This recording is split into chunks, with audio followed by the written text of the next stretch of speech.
kasih atas kesempatan diberikan kepada saya untuk menjelaskan mengenai konsep perkembangan pada peserta didik. Secara sederhana, perkembangan peserta didik adalah proses perubahan yang terjadi pada individu seiring dengan bertambahnya usia dan pengalaman. Perubahan ini tidak hanya menyangkut aspek fisik, tetapi juga meliputi aspek kognitif, emosional, sosial, dan moral. Berikut ini adalah beberapa perkembangan ciri utama. Yang pertama, bersifat berkelanjutan atau tidak berhenti pada usia tertentu. Kalimat berkelanjutan atau tidak berhenti pada usia tertentu adalah salah satu ciri utama dari perkembangan peserta didik, yang artinya proses perubahan dan pertumbuhan pada diri individu tidak berhenti ketika seorang mencapai usia dewasa atau tahap tertentu, melainkan berlangsung terus-menerus sepanjang hayat, mulai dari masa bayi, anak-anak, remaja, dewasa, hingga lanjut usia. Individu selalu mengalami perubahan, baik dalam aspek fisik, kognitif, emosional, sosial, maupun moral. Meskipun kecepatan dan jenis perubahannya berbeda-beda di setiap tahap kehidupan.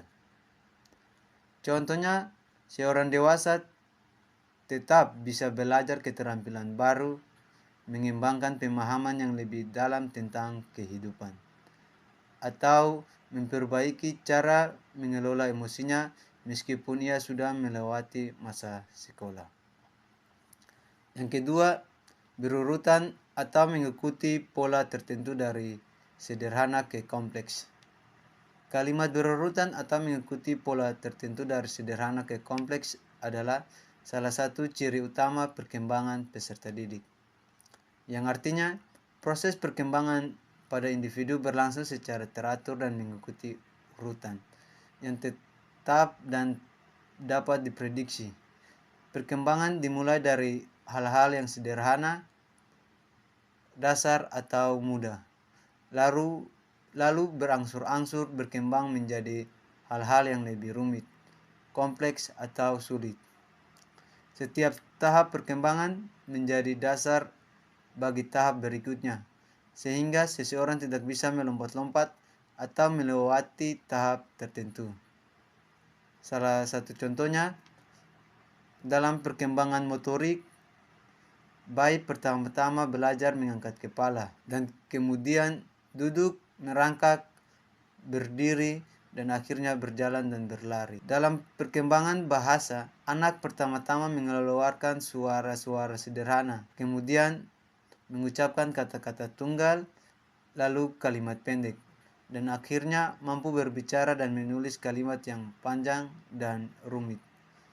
Dalam perkembangan kognitif, anak mulai dari memahami konsep konkret seperti mengenali benda-benda di sekitarnya, sebelum mampu memahami konsep abstrak seperti konsep matematika yang rumit atau nilai-nilai moral. 3. Memiliki variasi antar individu.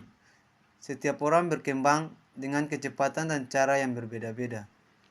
Kalimat ini memiliki variasi antar individu, atau setiap orang berkembang dengan kecepatan dan cara yang berbeda adalah salah satu ciri utama perkembangan peserta didik, yang artinya meskipun perkembangan pada setiap individu mengikuti urutan dan pola yang sama, namun kecepatan dan cara terjadinya perkembangan tersebut berbeda-beda antara satu orang dengan orang lainnya. Ada individu yang berkembang lebih cepat pada aspek tertentu, ada yang lebih lambat, dan ada juga yang memiliki cara unik dalam mengekspresikan atau mencapai tahap perkembangan tertentu. Perbedaan ini dipengaruhi oleh faktor internal atau seperti genetik, bakat, dan minat. Faktor eksternal atau seperti lingkungan, keluarga, sekolah, dan masyarakat. Salah satu contoh variasi antara individu adalah dalam perkembangan fisik, ada anak yang tumbuh tinggi dan besar lebih cepat dibandingkan teman sebayanya. Sementara ada yang tumbuh lebih lambat namun tetap sehat dan normal. 2. Dalam perkembangan bahasa, ada anak yang sudah bisa berbicara dengan lancar pada usia 2 tahun, namun ada juga yang baru mulai banyak bicara pada usia 3 tahun. Meskipun keduanya sehat secara fisik dan mental. Dalam perkembangan kognitif, ada anak yang lebih cepat memahami konsep matematika, sementara yang lain lebih cepat dalam memahami seni atau bahasa. Demikianlah hasil presentasi saya mengenai konsep perkembangan peserta didik. Semoga video ini bermanfaat. Terima kasih.